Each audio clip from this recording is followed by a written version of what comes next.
From the heart astrology में आपका स्वागत है एक नए विषय और नई प्रोग्राम के साथ में। आज का जो हमारा विषय है ये बहुत ही रोचक है और बहुत लोगों को इसका इंतज़ार भी है। मैंने काफ़ी समय बाद ये वीडियो दिया है क्योंकि बीच में मेरी व्यवस्था बहुत ज़्यादा रही और समय के अभाव की वजह से, और कुछ खास टॉपिक भी नहीं जब होता तो हम लोग ऐसा कुछ प्रोग्राम बनाने की कोशिश भी नहीं करते, क्योंकि बहुत सारे फ्लडेड प्रोग्राम जो हैं आप यूट्यूब पर देखते ही रहते हैं।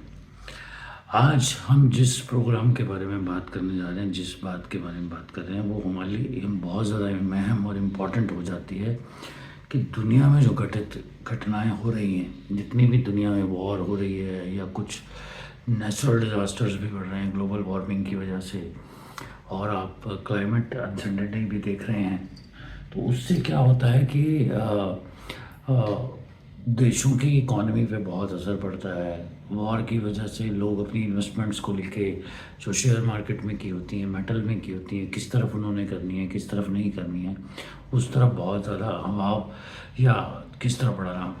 तो मेरी मोस्टली जो जितनी भी प्रेडिक्शंस आज तक सच हुई हैं वो इस वजह से होती हैं कि हम लोग बहुत डीप एनालिसिस करते हैं किसी भी चीज़ का और किसी भी चीज़ को प्रेडिक्ट करने से पहले, और हम पर्टिकुलर टॉपिक पर नहीं कभी कभी अभाव देते, क्योंकि कुछ चीज़ें कुदरत के हाथ की हैं और कुदरत के हाथ में ही छोड़ देनी चाहिए। अगर उनको पता भी लगता है हमारे प्लान के बारे में तो वो अपना प्लान चेंज कर देते हैं।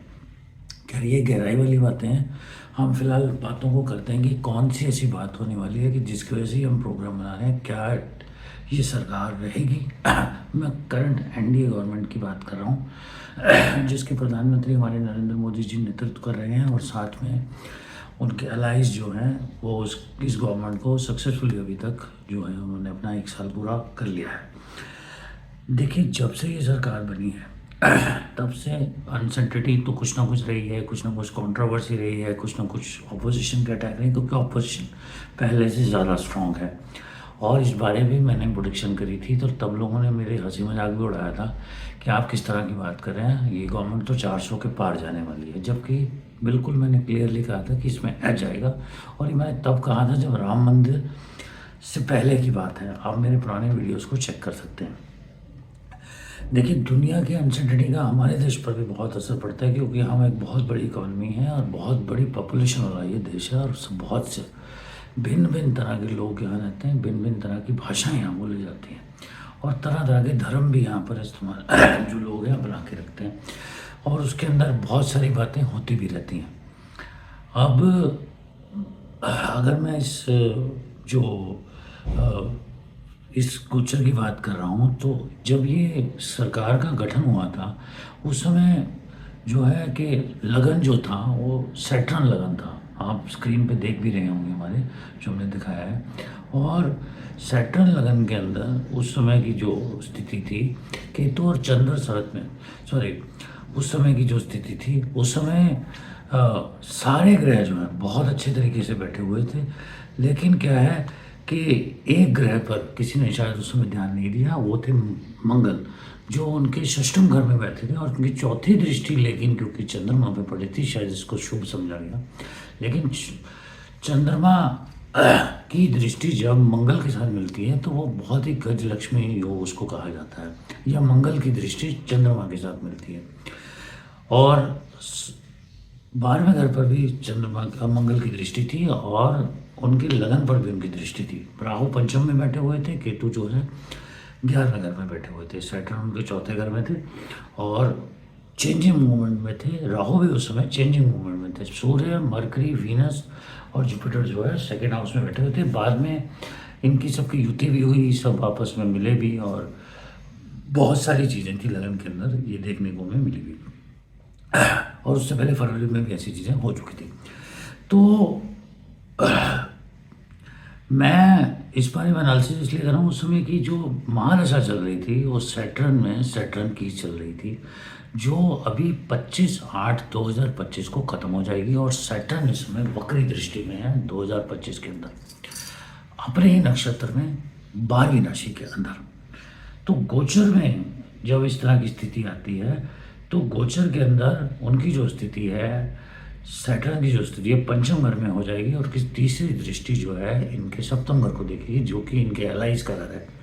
अलाइस के घर में वक्री दृष्टि शनि की पड़ना और उत्तराभद्रा पड़ा के अंदर, तो वो कुछ उत्तर देंगे, जिसकी वजह से हो सकता है कि इनके अपने अलाइस के साथ जो मतभेद हैं वो हो सकते हैं। मंगल इस समय इनके दशम स्थान में पहुंच जाएंगे और उस समय राहु इनके बिल्कुल सामने होंगे। जैसे ही गोचर में वो दशम स्थान पे पहुंचेंगे तो बहुत सारी अड़चनों का इनको सामना पड़ेगा कि मंगल उन नक्षत्रों में भी ट्रेवल कर रहे होंगे जो उनके लिए अच्छे नहीं हैं। इसके अलावा मंगल की इस समय अष्टम दृष्टि जो है गोचर के हिसाब से जो है वो शनि के साथ भी सम्मिलित हो रही है, जिसकी वजह से और भी ज़्यादा उत्पात आपको अभी आने वाले समय में देखने में मिल सकते हैं। दुनिया की स्थिति भी ठीक नहीं रहेगी। सेट अभी आपने देखा मिसाइल्स का युग है, मिसाइल सैटेलाइट के थ्रू चलती हैं। अब सैटेलाइट्स को तोड़ने की कोशिश की जाएगी या उनको नष्ट करने की कोशिश की जाएगी, ब्लास्ट करने की कोशिश की, तो हो सकता है कि सैटेलाइट प्रोटेक्शन आर्मी की ज़रूरत पड़े। समुंदर के अंदर 2026 में बहुत बड़ा भूचाल आएगा और या फिर कोई ऐसी घटना होगी या युद्ध का कारण समुद्र बनेगा, जिसकी वजह से मैं ऑलरेडी 2 या 3 साल से कहता भी आया हूँ, क्योंकि मंगल और शनि बिल्कुल राहु जो है बिल्कुल नज़दीक आ चुके होंगे। राहु अपने शतभिषा नक्षत्र में होंगे जो लॉर्ड समुंदर वरुण का है, और वरुण जो है लॉर्ड है समुंदर के, और शतभिषा जो है 8 वसुओं का है, सॉरी धनिष्ठा जो है 8 वसुओं का है, जिसमें मंगल होंगे और मंगल का खुद का नक्षत्र है जो स्पेस से भी रिलेटेड है, ग्रहों से भी रिलेटेड है और बहुत सारी चीज़ों को लेके वो रिलेटेड है। तो ये दोनों चीज़ें जो हैं स्पेस और समुंदर की तरफ इंडिकेट करती हैं, और भारत की बहुत सारी चीज़ें स्पेस और समुंदर से रिलेटेड हैं। इस तरह से क्राइसिस आने के भी चांसेस होते हैं जब इस तरह की कोई आपदा आती है या युद्ध होता है या किसी तरह की भी चीज़, तो इसका भी इफेक्ट होगा। प्लस फॉरेन की कुछ गवर्नमेंट्स हैं जो हमारी ऑपोजिशन को सपोर्ट करेंगी, उनके विचारों को सपोर्ट करेंगी और वो हमारी गवर्नमेंट को कंडेम करेंगी, जिसकी वजह से इनको बहुत सारी चीज़ों का सामना करना पड़ सकता है। दिसंबर में राहु केतु की 2026 के अंदर जो है स्थिति चेंज होगी। जिस तरह से मैंने अभी मंगल और शनि के बारे में बोला 2026 में करीब आएंगे, अभी शनि वक्री है। सबसे बड़ी बात, बुध 2 बार वक्री होंगे इस पीरियड के अंदर जो आने वाला 1.5 साल है, जो कि इस साल में भी होंगे और अगले साल में होंगे, जिसकी वजह से हो सकता है कई ऐसे डिसीजन हो जाएं जो कि बहुत ज़्यादा नुकसान देंगे। इस बारे में मैंने एक ब्लॉग भी दिया है जो इंग्लिश में है, जो इंग्लिश के लोग हैं वो उसको पढ़ सकते हैं। अब ये स्थितियाँ बताती क्या हैं, बताती इसलिए हैं क्योंकि अभी शनि की जब महादशा चल रही है उनकी, तो शनि में शनि जब खत्म होंगे तो शनि के बाद मरकरी आ जाएगा, और मरकरी जब वक्री होंगे तो उस समय बहुत सारी स्थितियाँ खराब होंगी। और शनि इस समय वक्री खुद भी चल रहे हैं। उसके बाद शनि में केतु आएंगे जो 3 महीने तक रहेंगे, जिस समय मंगल और राहु बिल्कुल क्लोज होंगे और एक बार अपनी युति भी बनाएंगे। ये स्थिति इनके लिए ठीक नहीं है। हालांकि शुक्र जैसे ही आएंगे ये स्थितियाँ थोड़ी सी बेहतर हो जाएंगी तीसरे चुनाव में, लेकिन शुक्र के बाद सूर्य भी आएंगे शनि के साथ, जिन्हों आपस में एक नरसंगी दुश्मनी रखते हैं। तो वो आने वाला साल और ये साल बहुत ही ज़्यादा कठिन वाला होने वाला। नक्षत्र भी जो इनके हैं, सूर्य उस समय मृगशिरा नक्षत्र में थे जिस समय इन्होंने 7:15 बजे 9 जून को 2024 में शपथ ली है, और मून भी पुनर्वसु में थी। मार्स जो है अश्विनी नक्षत्र में थे। मैं फिर से कह रहा हूँ, अश्विनी नक्षत्र मारकाट का नक्षत्र है, वॉर का नक्षत्र है, सर्जरी का नक्षत्र है। हो सकता है किसी बड़े शीर्ष नेता को सर्जरी के तौर पे जाना पड़े और उसको रिटायरमेंट लेनी पड़े, और ये प्रधानमंत्री के लिए भी बात हो सकती है। तो जुपिटर जो है उस समय कृतिका नक्षत्र में थे, बहुत ही अच्छा नक्षत्र है। वीनस भी उस समय मृगशिरा नक्षत्र में थे, लेकिन वो कॉम्बस में थे।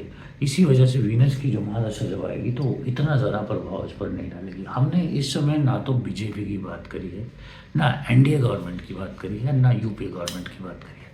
हम इस समय मौजूदा सरकार की बात करें। मौजूदा सरकार का जब गठन हुआ था, किस गोचर में हुआ था, किस लगन में हुआ था, किस